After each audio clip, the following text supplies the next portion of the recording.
In 1998, a researcher named Dr. Glen Rein published a study. He exposed human DNA samples to 4 different kinds of music.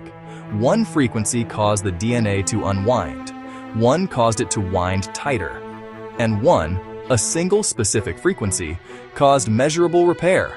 That frequency was 528 Hz. The study was published, peer-reviewed, and then almost completely ignored by mainstream science for the next 2 decades. This is what they didn't follow up on, and why that silence is worth investigating.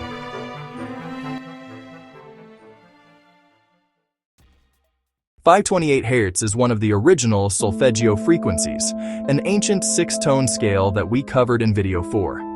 In that scale, 528 Hz is the Mi tone, the 3rd note. Medieval monks used it in Gregorian chant. The Catholic Church removed the entire scale from liturgical music in the 1600s, officially for reasons of standardization. What's notable about 528 Hz specifically is where it sits mathematically. It's divisible by 3, 6, and 9, the numbers Nikola Tesla called the key to the universe.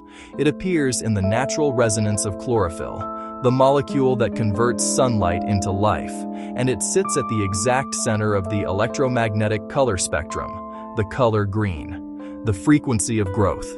These aren't metaphors, these are measurements. Dr. Glen Rein was a biochemist, not a mystic, not a frequency healer.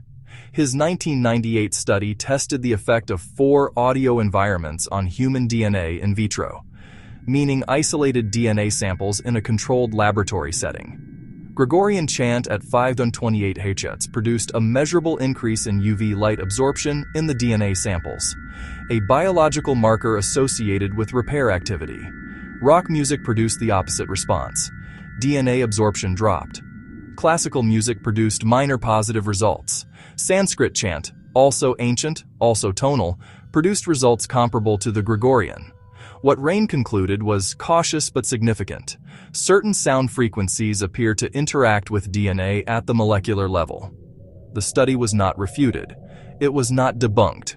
It was simply not funded for follow-up. Research funding in the United States is not random. The NIH, the NSF, and private pharmaceutical foundations decide which science gets resourced and which science gets shelved. Frequency-based medicine has been quietly explored since the 1920s. Royal Raymond Rife built a device in 1934 that used resonant frequencies to target specific pathogens. His lab was raided, his equipment destroyed. In the decades that followed, any research connecting sound frequency to biological outcomes was quietly categorized as fringe science, despite the fact that ultrasound, which is frequency-based medicine, is used in hospitals every single day. The technology is accepted. The underlying principle is dismissed. That distinction is worth sitting with. Outside of institutionally funded science, the research on 528 Hz has continued. A 2018 study published in the Journal of Addiction Research found that 528 Hz music significantly reduced anxiety in the autonomic nervous system, even after only 5 minutes of exposure. A separate Japanese study found measurable reductions in stress hormones, specifically cortisol, in participants exposed to 528 Hz compared to a control group. These aren't ancient manuscripts, these are peer-reviewed journals. Recent ones. The pattern isn't that 528 Hz has no evidence. The pattern is that the evidence exists in corners nobody is shining a light on. We started this series asking a simple question. Why was musical tuning changed to 440 Hz? That question led to the Rockefeller Foundation, to Goebbels, to ancient instruments that nobody wanted us to measure.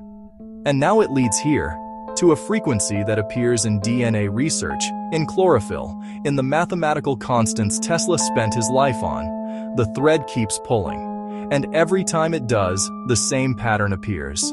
Knowledge that gets close to something fundamental, something about how sound interacts with the human body at a cellular level, tends to go quiet.